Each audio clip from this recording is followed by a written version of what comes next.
Inspector Vijay Thakur Surendra Singh की हवेली पर चंदन को गिरफ्तार करने पहुंचे थे। ठाकुर साहब, हमने सब पता कर लिया है। जब सागौन की लकड़ी की तस्करी के लिए पुलिस चंदन को गिरफ्तार करने आई थी, तब आपने उनको घूस देकर अपने बेटे को बचा लिया था। आपका बेटा चंदन 1 साल से गैर कानूनी तरीके से सागौन की तस्करी करता आ रहा है।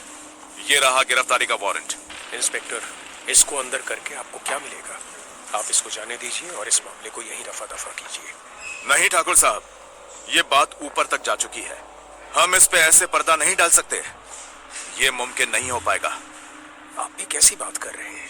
आप साथ दें तो कुछ भी हो सकता है और हर चीज की कीमत होती है। आप बस दाम बताइए। आपको मैं मना नहीं करना चाहता, लेकिन असल बात कुछ और है। आप बताइए तो सही। ये केस खुलेगा तो किसी ना किसी को तो जिम्मेदारी लेनी ही पड़ेगी। मैं समझ गया आप क्या चाहते हैं। इत्मीनान से रहिए, हम उसका भी बंदोबस्त कर देंगे। और फिर आपने उस बेचारे विनोद को इस केस में फंसा दिया। आपने मुझे बुलाया मालिक? हाँ विनोद, हमें तुमसे एक जरूरी बात करनी है। हमारा एक बहुत जरूरी काम है, करोगे ना? मालिक, आप बस हुक्म फरमाइए, मैं आपको निराश नहीं करूंगा। बहुत खूब, हमें तुमसे यही उम्मीद थी। अब देखो, मेरे लिए तो तुम और चंदन एक समान हो, पर आज वो मुसीबत में फंस गया है और तुम ही उसको बचा सकते हो। क्या हुआ चंदन भैया को? दरअसल बात यह है कि चंदन को पुलिस गिरफ्तार करके ले गई है किसी छोटे से केस में। मैंने उसको छुड़ाने का बंदोबस्त तो कर लिया है, लेकिन पुलिस के सामने किसी और को उसका जुर्म कबूल करना पड़ेगा। तो हमें लगा तुमसे ज्यादा भरोसेमंद आदमी कौन होगा। पर मालिक, तुम इतना मत सोचो, छोटा सा केस है। मैं सुबह ही अपने वकील से कह के तुम्हारी बेल करवा दूंगा और तुम्हारे घर 5 लाख का मुआवजा भी भिजवा दूंगा। भेंट के तौर पे रख लेना, तुम्हारा भला भी हो जाएगा और हमारे खानदान की इज्जत भी बची रहेगी। विनोद ठहरा सीधा साधा इंसान। गरीबी के चलते वो लालच में पड़ गया और आपकी बात मानने पे मजबूर हो गया। बेचारा और करता भी क्या, अपनी माली हालत से मजबूर होकर उसने आपके बेटे का जुर्म अपने सर ले लिया और जेल चला गया। आपने उसे जेल से छूट के वापस नौकरी पे रखने का वादा किया था, लेकिन आपने अपनी जुबान नहीं रखी। ना तो उसके घर पर वो रुपए भिजवाए, ना ही उसके माँ बाप की खोज खबर ली।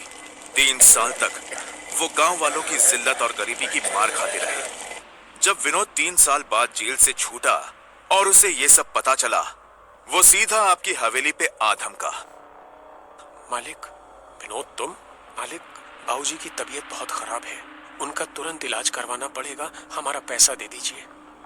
तुम्हारे जेल जाते ही हमने 5 लाख रुपए तुम्हारे घर भिजवा दिए थे। अब क्या तुम्हें और पैसों का लालच आ गया है? ये कैसी बात कर रहे हैं आप? मेरे घर कोई पैसे नहीं पहुंचे, घर की हालत बहुत खराब है। आप अभी के अभी मेरे मुआवजे की पूरी रकम दे दीजिए। तेरी ये हिम्मत, हमसे धोखाधड़ी करने की कोशिश करता है? निकल जा यहाँ से, इससे पहले कि मेरा हाथ उठ जाए। धोखा तो तुमने मुझे दिया है। पहले मुझे झूठे केस में फंसाया और मेरी बेल नहीं कराई। मेरे घर वालों को कितनी जिल्लत झेलनी पड़ी तुम्हारे बेटे की वजह से, और अब मेरा पैसा छीन रहे हो। एक बात कान खोलकर सुन लो, मैं चाहूं तो अभी बड़े साहब को जाकर सब सच बता सकता हूं। गांव भर में तुम्हारी बची खुची इज्जत भी चली जाएगी और तुम्हारा ये नालायक बेटा भी जेल चला जाएगा। सीधे तरह से मुझे मेरा पैसा और नौकरी वापस कर दो, वरना अच्छा नहीं होगा। विनोद की धमकी से आप डर गए। आपने उसे पैसे देकर वापस भेज तो दिया, लेकिन आपके दिमाग में डर बैठ गया कि अगर विनोद ने गांव में सच बता दिया तो आपकी झूठी शान मिट्टी में मिल जाएगी। इसलिए उसके जाने के बाद आपने चंदन से कहकर उसे रास्ते से हटा देने का बंदोबस्त कर दिया। उसी रात चंदन और आपके नौकर कल्लू ने मिलकर विनोद को जान से मार डाला। जब इतना सब जान ही लिया है तो ये भी सुन लीजिए।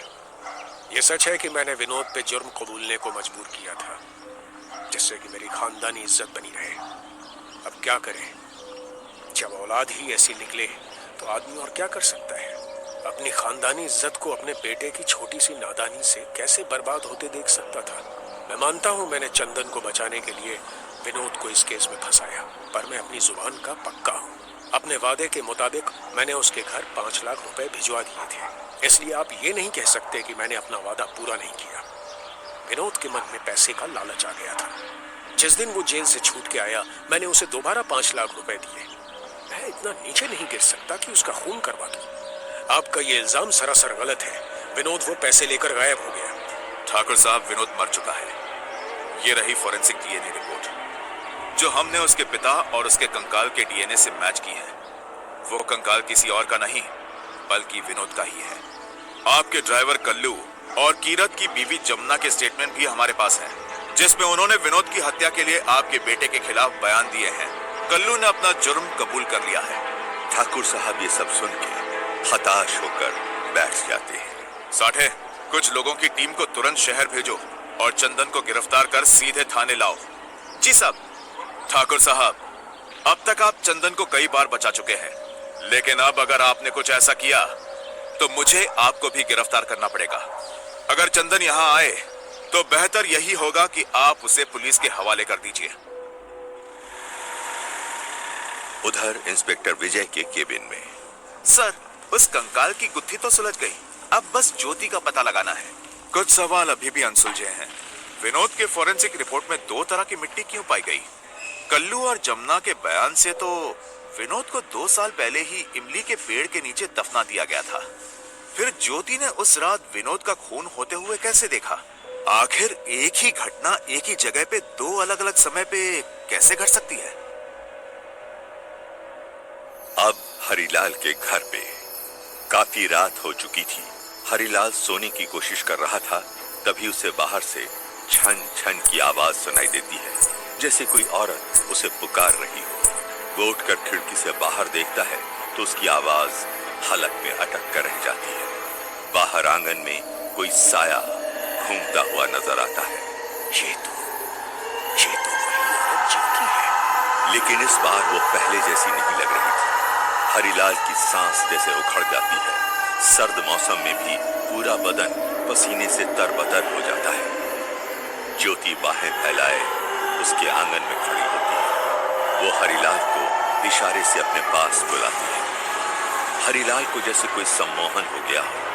वो उठकर दरवाजा खोल के बाहर चला जाता है। कहानी जारी रहेगी।